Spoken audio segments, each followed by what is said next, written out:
Assignments unlimited. Good afternoon. Are you open for business after hours? If you make an appointment, madam, yes. 6 o'clock this evening? Certainly, madam. May I ask who's calling? Mrs. Lavery Manners. I'm ringing from Queen's Gate, and I'd like to discuss a small business matter with you. I'll make an appointment for you to see Mr. Mason, then. I see only your phone number in the newspaper. What is your address? 33 Half Moon Street.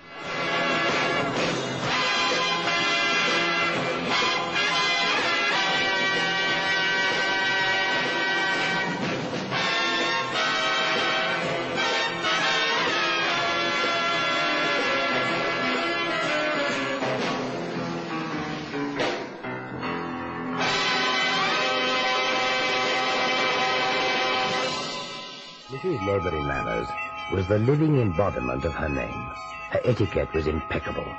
She swept into my office like a galleon in full sail, and, divesting herself of a priceless mutation mink, proffered a hand weighed to the plimsoll line with diamonds.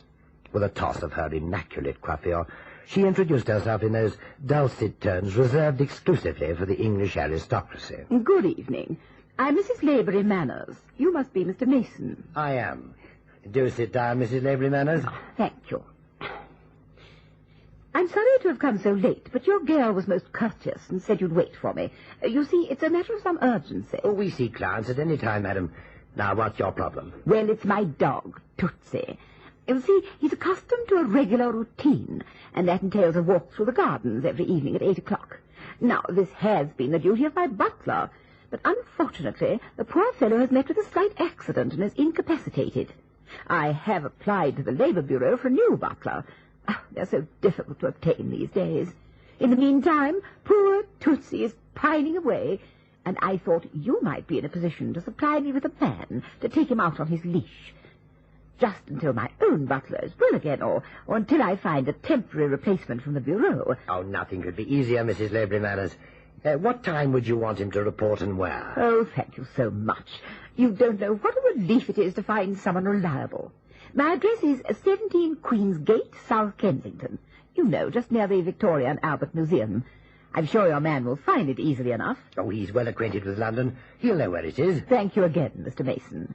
If he could report at 7:45, I'd like him to come acquainted with Tootsie before his first run. I'll see he's there on time, madam. And then I'll bid you good evening, Mr. Mason. Good evening.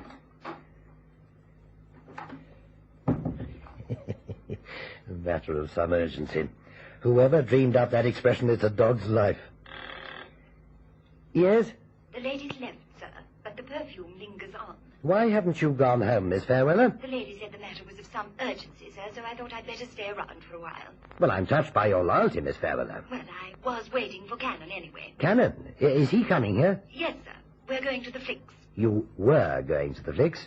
Cannon has work to do, tonight. Oh, it always happens when it's Gregory Peck. 17 Queen's Gate. Well, Cannon, you must admit it's rather nice. Yeah. I wonder what the chief's charging for this dog walk. Why don't you ask the wealthy widow? Well, we don't even know if she is a widow. Ring the bell, Cannon. A faint heart never won a fair French poodle. Okay. Yes? Oh, evening, ma'am. My name's Cannon. I'm from Assignments Unlimited. You've come to take out Tootsie? Well, that's the general idea, ma'am, yes. Good. The tradesman's entrance is right on the corner. If you go round to the kitchen, I'll fetch the dog in his lead. Well, I'll be doggone. Cannon, you rough old proletarian. Head for the kitchen. Who knows? The lady might even give you a cup of tea. Yeah, out of a tin mug. Oh, cheer up, Cannon. It's a lovely night under the stars and really quite romantic in the gardens. Yeah, surrounded by an iron fence 10 feet high. I feel like I was in jail. Come to think of it, I'd rather be in jail than at the beck and call of an old pussyfoot like this one. Here's the turning. And there's a number on the back of the house, too. Well, that must be him. Now, you ring this time. Right.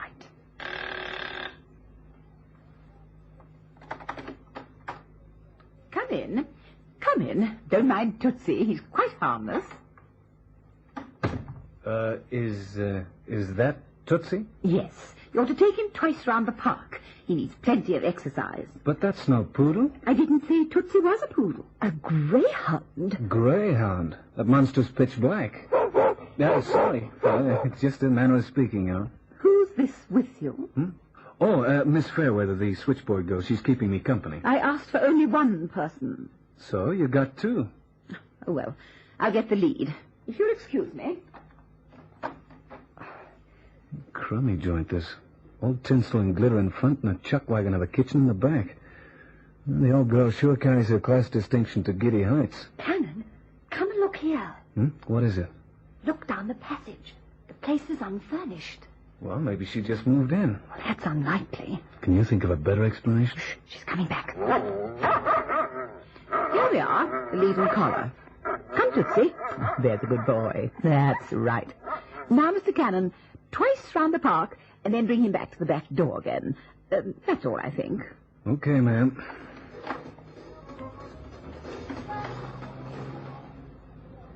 Oh, twice round this place. Well, that puts the kibosh on Gregory Peck. Oh, it'll take ages. Yeah. Well, maybe we could tie him to a tree and look at the stars. Duty is duty, Cannon. We walk him for an hour, just like the lady said. Okay. Say, tell you what. Let's see if we can get him to start up a rabbit, sort of pass the time. If you let go of that lead, you might lose him, and then the fat will be in the fire. Taking the dog for a walk, mate? No, we're off to the preacher for a special license. Oh, funny, eh? Give me the lead and I'll walk him for you. Stranger, look, I don't know who you are, but take a powder, huh? Know what this is? Sure. It's a razor. You better stand closer to it next time you shave. Matey, I'm not playing games. Now, you be a good boy and take your girlfriend off into the park and hand me the dog. Look, beat it, Buster. All right. Cannon.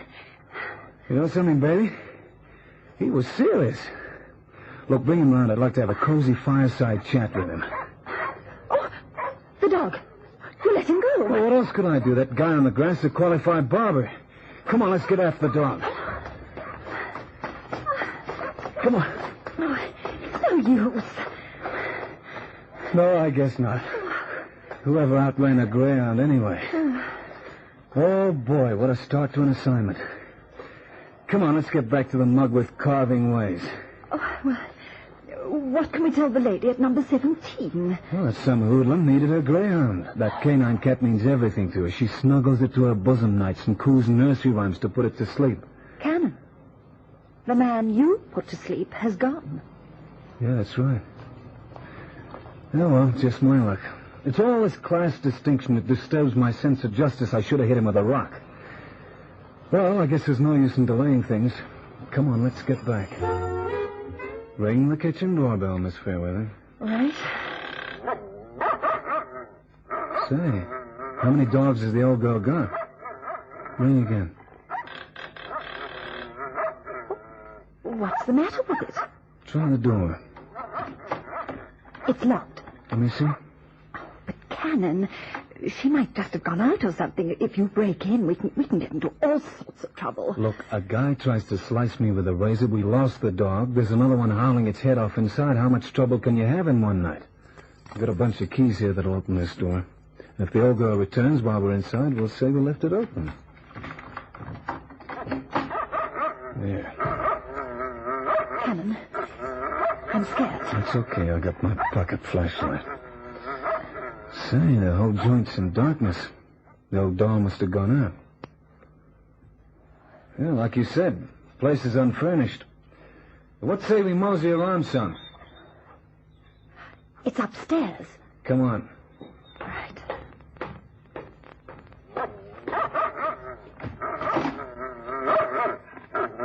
Okay, fella. Take it easy. Take it easy. Say, this looks like a printing shop. In Queen's Gate. Look, draw the curtains, baby. I want to put the lights on. Huh? Okay. Cannon, in the corner. Is he dead? Yeah, like a dodo. What? How did it happen? And I guess I'd say a razor. No, don't come any nearer, baby. It's not very pretty. The dog. It's Tootsie. Tootsie, that's impossible. Well, look for yourself.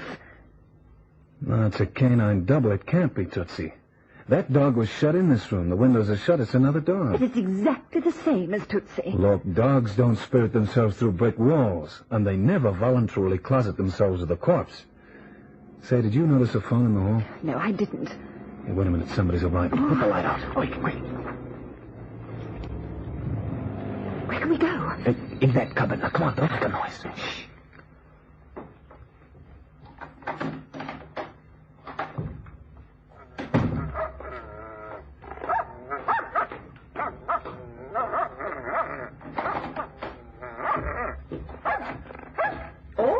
Tootsie, all right. Come in, Lavita. Are you sure the dog don't bite? Tootsie? He's as tame as a kitten. Don't be silly. There's our friend in the corner. Someone make a bad mess of him. Looks like a razor. It was. How it happened? I don't know. He staggered back here from the park. He was taking the dog for a walk, and someone attacked him. I did what I could, but he was too far gone. Okay, I take him. You want for nobody to see him again? Yes. I make for him a nice pair of concrete boots. This cost you a plenty. I'll pay. Now, before I do the job. How much? 2,000. 1,000 now, and the other when you've done the job. Okay. You get this mess cleaned up pronto. I will.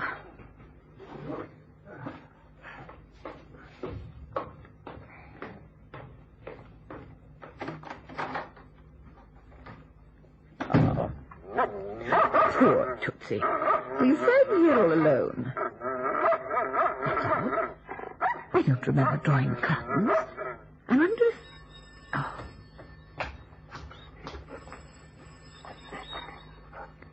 Come on, let's get out of here, baby. How? Well, she's on the phone. There's ivy on the wall outside. Do you think I can climb down? I'll try. Good girl. Now come on over to the window. Right. Come on. Okay, out you go. Go on. I'm right behind you. Now make sure you got a good handhold. Okay? I'll close the window. Yeah.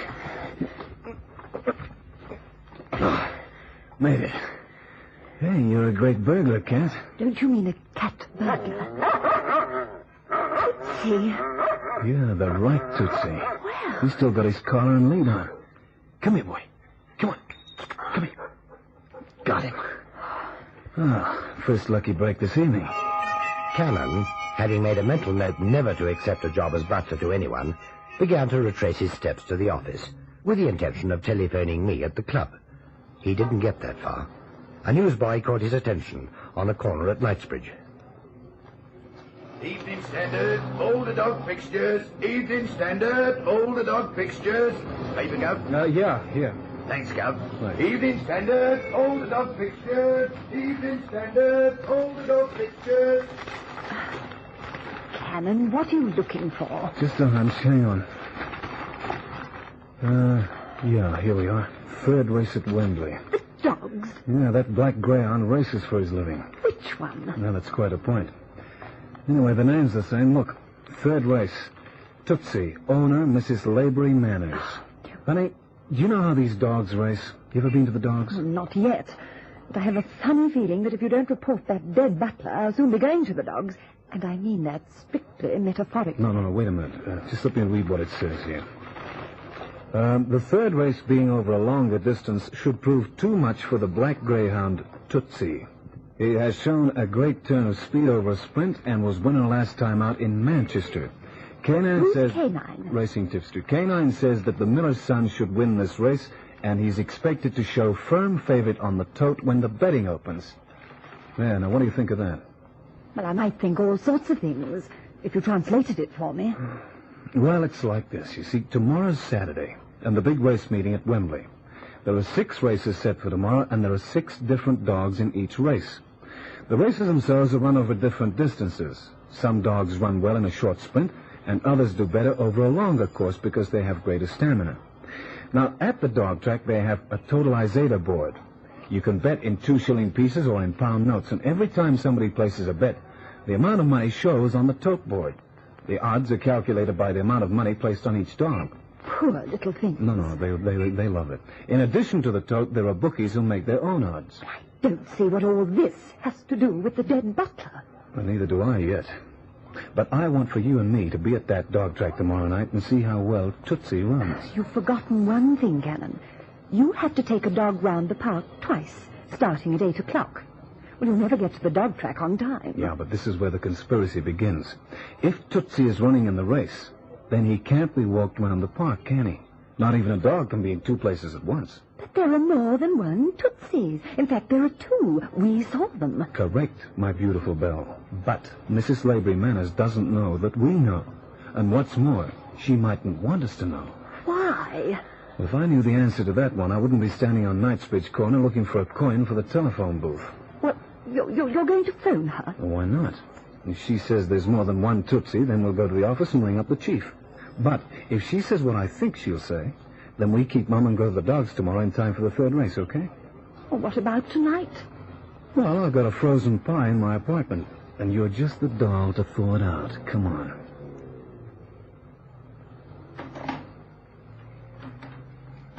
You in? That's it. Now, hang on. I've got a phone number somewhere in my diary here. Now, you keep very quiet while I'm talking. Oh, very well. Here we are.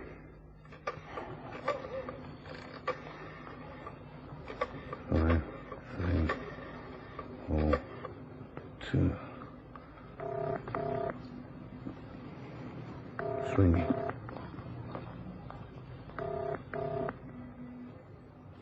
Hello? Hello, Mrs. Lavery Manners. Speaking. Oh, hello, ma'am. Sorry to disturb you so late. This is Ken. Who? Cannon, Assignments Unlimited. You know the guy who took your dog Tootsie for a walk tonight? Oh, yes. What can I do for you, Mr. Cannon? Well, the fact is, ma'am, I bought the Standard just now on the way home, and, well, I see in the sports page that your dog Tootsie is racing at Wembley tomorrow night. Oh, he has little or no chance. The dog's a sprinter. Yeah, well, that's not why I rang, ma'am. You see, my old and infirm aunt is coming down from Greenock tomorrow, and I thought if the dog is racing, then, well, you won't need me to take him for an exercise around the park. In which case, I could go to the station and meet the old lady. Hello, are you still there? Yes. Very well, Mr. Cannon. You may have tomorrow off. But see to it that you're here on Sunday. On time like a Rolls-Royce watch, ma'am. Good night, Mr. Cannon. Good night, ma'am. You catch all that? Every word. But, Cannon, if only one dog is at the racetrack, who will take the other one for a walk? Baby, I'm more interested in finding out who's being taken for a ride.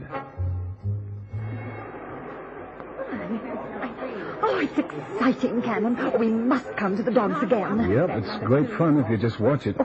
Surely a mild flutter can't do any harm. A mild flutter, no. When the gambling's big time, it gets a bit rough. Oh. Well, here come the dogs for the third race. Just watch them as the attendants walk them around. Look, there's Tootsie. Yeah, but which one? Well, I can't tell, but he doesn't look as though he hasn't got a chance. Well, Mrs. Lavery Manners was adamant that he couldn't win. Oh, where are you going? To the bookie. The betting opens now, and my guess is that the odds on Tootsie are going to drop suddenly and dramatically. You're going to have a bet. But you said that wasn't wise. No, I don't consider this to be a wager, baby. I figure this is a cast-iron certainty. Oh, well, the tote's over there. Yeah, I know, but I'm betting with a bookie. Tootsie is a rank outsider. With a bookie, I'll get 25 to 1. Oh, well, I want to bet 2 shillings. Well, now, come on. Now, make it a quid, huh? I've only got 10 bob. Okay, I'll loan you the rest. You tap that guy on the shoulder. He'll do. Excuse me? Yes, miss? Well, what is it? Want to bet or don't you? Cannon. Good eyes. What's with you, mate? Nothing. Tootsie, 25 to 1, I see. That's right. Here. Haven't I seen you somewhere before, mate? Sure, you're my favorite bookie. Give me 50 to 2, will you? 50 to 2, Tootsie. Oh, there you are. Thanks. Come on, baby, let's get over to the cage. Cannon, that's the man who attacked you in the park. I know. Well, aren't you going to do anything about it? Not right now. But he's a bookie, and that begins to add up. Now, look, just stand here and watch the line of bookies. In a minute, you'll see 10 different guys walk up to the 10 different bookies and each place a bet at the same time. And before any bookie can lower his odds on Tootsie, there'll be a fortune bet on the dog. There, you see? There they go. Oh. Now I know why Mrs. Lavery Manners lives in Queensgate with no furniture. Well, tell me. Now, all in good time. There, the dogs are in the traps and ready to go. I'll only be absolutely certain after the race.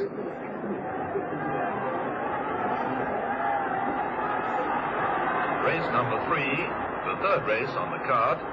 The dogs are in the traps, and here are the numbers. Number 1, Gypsy Boy. Number 2, The Shadow. 3, The Miller's Son. 4, Rovery. Trap 5, Tootsie. And 6, Scar Fell. The mechanical hare has started. It's passing the traps, and the traps are up. It's number 1 away, fast on the inside, followed by 3, 4, 2, 6, and 5. Now it's 6 taking over and 5 coming out. As they race into the turn, 3 dropping back there, but 5 still going well. 1 has dropped back now, and it's number 6 from 5 by Shorthead with 4, 2, 3 in that order. Number 1 right at the back there. Now it's number 3 picking up with a great burst of speed. Number 3 running the best race. 3 going up through the pack and going well. But now it's 5. 5 always in the race, but now making the pace. 5 it is.